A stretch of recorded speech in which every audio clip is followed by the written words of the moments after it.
युगकर्ते छत्रपती शिवाजी महाराजांचं कार्य नेतृत्व जगभर पोहोचवण्यासाठी 20व्या शतकाच्या पूर्वार्धात काही इतिहास संशोधकांनी अथक परिश्रम केले. ब्रिटिश अभ्यासकांनीही मराठ्यांचा इतिहास उपलब्ध साधनांचा आधार घेत मांडला. भारतीय इतिहासकार ऐतिहासिक साधनं गोळा करून इतिहासाची मांडणी करीत होते. तोपर्यंत भारतीय इतिहासावर पुरेसा प्रकाशझोत पडला नव्हता. अशा बिकट परिस्थितीत कोल्हापूर इथं डॉक्टर बाळकृष्ण या व्यासंगी अभ्यासकानं छत्रपती शिवाजी महाराजांचे 4 खंडातील पहिले इंग्रजी चरित्र शिवाजी द ग्रेट लिहिले. वर्ष होतं 1936. या चरित्रखंडातून पहिल्यांदाच बाळकृष्ण यांनी नवी माहिती प्रकाशात आणली. एवढं महत्वाचं संशोधन करणारे बाळकृष्ण कोण होते? ते महाराष्ट्रीय अभ्यासक नव्हते, पण त्यांचं महाराष्ट्राच्या मातीवर प्रेम होतं. त्यांच्यात शिवरायांचं कर्तृत्व जाणून आलेलं भारावलेपण होतं. सध्या पाकिस्तानात असलेल्या मुलतान प्रांतात बाळकृष्ण यांचा 22 डिसेंबर 1882 रोजी जन्म झाला. लंडनमध्ये ते PhD करायला गेले. लंडन विद्यापीठाची त्यांच्याकडं अर्थशास्त्राची PhD त्यांनी मिळवली आणि आर्य समाजाचं आणि राजर्षी शाहू महाराजांचं ऋणानुबंध त्याच वेळेला चांगले भक्कम आणि घट्ट झालेले होते. आणि कोल्हापूरचं जे राजाराम कॉलेज आहे ते राजाराम कॉलेज चांगल्या पद्धतीनं चालवावं ह्याच्यासाठी आर्य समाजाकडं द्यावं अशी शाहू महाराजांची इच्छा होती. आणि आर्य समाजानं त्यावेळेला शिकलेली माणसं खूप कमी होती. ते शाहू महाराजांची निवड होती की त्यांनी बाळकृष्णसारख्या अर्थशास्त्रातनं PhD लंडनमध्ये झालेल्या माणसाला बोलवलं आणि आर्य समाजाकडे ते कॉलेज द्यायचं ठरवलं. हा विद्वान माणूस आपल्या संस्थानात असावा अशी राजश्री शाहू महाराजांची मनोमन इच्छा होती. राजाराम कॉलेजच्या प्राचार्य पदासाठी बाळकृष्ण यांची निवड करण्यात आली. दुर्दैवानं शाहू महाराज आणि बाळकृष्ण यांची भेट होऊ शकली नाही. 6 मे 1922 रोजी शाहू महाराजांचं निधन झालं. त्यानंतर 8 दिवसांनी प्रोफेसर बाळकृष्ण कोल्हापुरात दाखल झाले. 1922 ते 1940 अशी तब्बल 18 वर्ष ते राजाराम कॉलेजचे प्राचार्य होते. व्यासंगी शिस्तप्रिय बाळकृष्ण यांनी कॉलेज नावारूपाला आणलं. यशवंतराव चव्हाण यांच्यासारखे अनेक विद्यार्थी घडवले. छत्रपती शिवाजी महाराजांच्या पराक्रमानं बाळकृष्ण भारावलेले होते. शाहू महाराजांचे सुपुत्र छत्रपती राजाराम महाराज यांनी बाळकृष्ण यांना शिवचरित्र लिहिण्यासाठी प्रेरित केलं. सगळ्यात मोठं आणि आधारावर लिहिलेलं 1650 पानाचे 4 खंडातलं शिवचरित्र आहे.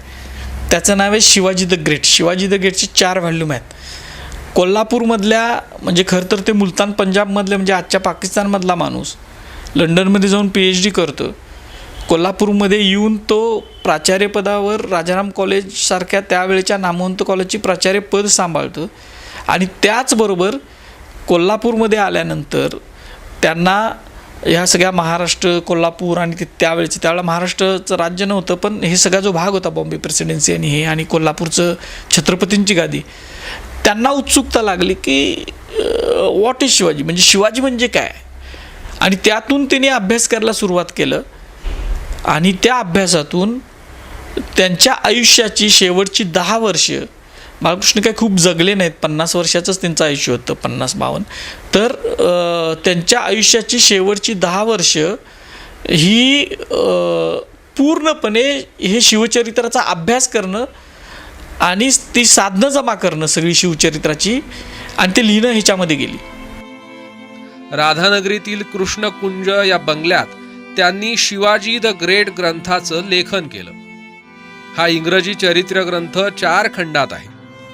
पहिला खंड शिवजन्मापूर्वीचा म्हणजेच शहाजी महाराजांचं कार्य सांगणारा. दुसरा आणि तिसरा खंड शिवाजी महाराजांच्या कार्यावर आधारित आहे. तर 4थ्या खंडात बाळकृष्ण यांनी शिवचरित्रावर परिपूर्ण चर्चा केली. ही विद्वत्तापूर्ण चर्चा महाराजांच्या जीवनाचे निराळे पैलू सांगते.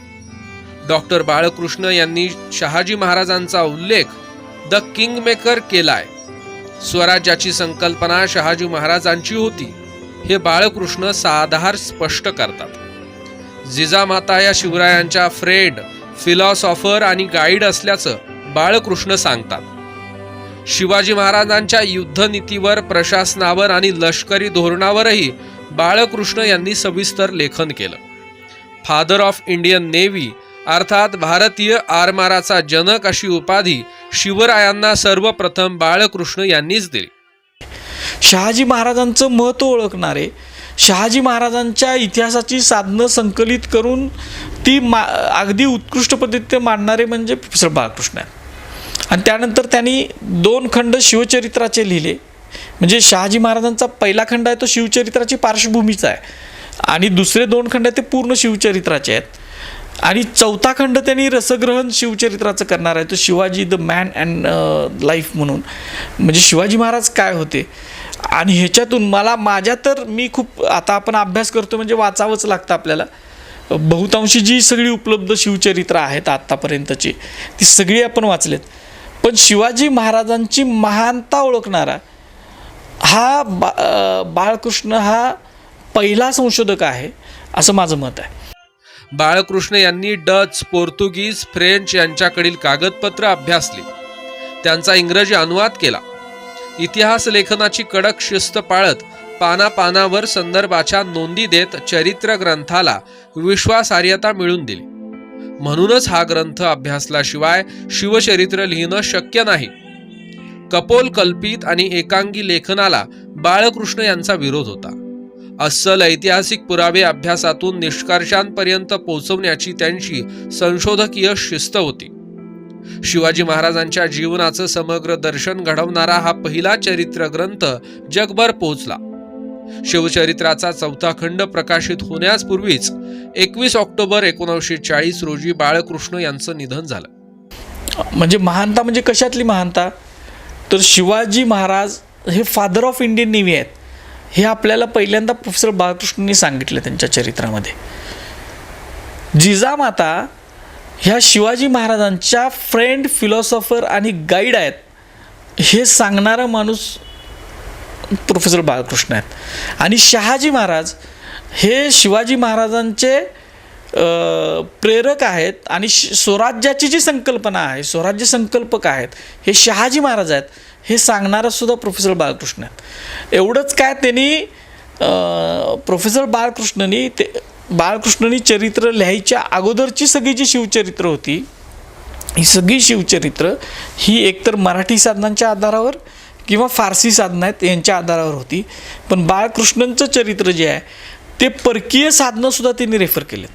म्हणजे डचांच्याकडची त्यांनी साधनं मिळवली, ती भाषांतर करून घेतली. त्यांनी पोर्तुगीजांच्याकडची साधनं मिळवली, त्यांचं भाषांतर करून घेतलं आणि त्यावेळेला लांबून करून घेतलेले आहेत. त्यावेळेला इथं आता आपल्याकडं सगळंच उपलब्ध आहे. अनेक विद्यापीठांमध्ये अनेक भाषांचे तज्ज्ञ आपल्याला मिळतात. म्हणजे आपल्याला डचचं मिळतात, पोर्तुगीजचे मिळतात, फारसीचे मिळतात, कुठली जगातली भाषा नाही, रशियन, फ्रेंच काही असते सगळं मिळतं. म्हणजे आपल्याला सहज मिळतं. पण त्यावेळेला त्यांचा पत्रव्यवहार त्यांनी त्यांचे जे प्रस्तावना लिहिले त्यात आहे की त्यांनी त्यावेळेला लिस्बन असेल तर तिथल्या लोकांशी संपर्क करून ती कागदपत्र भाषांतर करून घेतलेली आहेत, परत ती क्रॉस चेक केलेली आहेत. खूप मोठं हरक्युलस काम म्हणजे एक मॉन्युमेंटल वर्क शिवचरित्राचं बाळकृष्णांनी केलं. बाळकृष्ण रायगडला गेले त्यावेळेला त्यांना दमा होता, ताप येत असतानासुद्धा या माणसानं म्हणजे शरीरात 103, 102 ताप असतानासुद्धा त्यांनी ते चरित्र लिखाणाचं काम केलं शिवचरित्राचं. आणि पहिले 3 खंड ते हयात असताना कर्ज काढून प्रकाशित केले ते लोकांपर्यंत शिवचरित्र चांगलं जावं. कारण तोपर्यंत आधारावर जदुनाथ सरकार सोडले तर आधारानं लिहिलेलं शास्त्रीय भाषेत लिहिलेलं शिवचरित्र उपलब्ध नव्हतं. आणि सरकारांचा सगळा जोर आपल्याला माहीत आहे फारसी साधनांवर होता, मराठी साधनांना ते दुय्यम समजत होते. पण यांनी सगळी साधनं वापरून लिहिलेले हे चरित्र हे आजही संशोधकांना अभ्यासनीय आहे. त्यातली जी मूळ काही साधनं छापलेली आहेत बाळकृष्णांनी आणि तिचं भाषांतर छापलेलं आहे ते रेफर केल्याशिवाय आजही आपण पुढं जाऊ शकत नाही.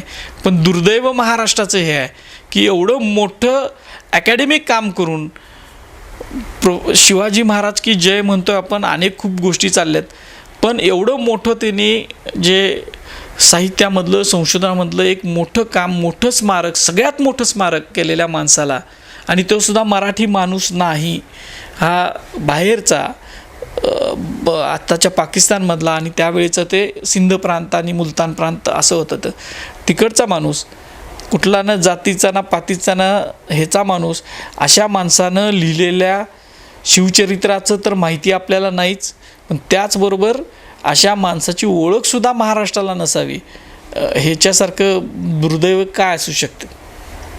दशकभराच्या कष्टातून बाळकृष्ण यांनी शिवाजी द ग्रेट खंड पूर्ण केला. या अलौकिक ग्रंथाला आणि अभ्यासकाला महाराष्ट्र विसरला.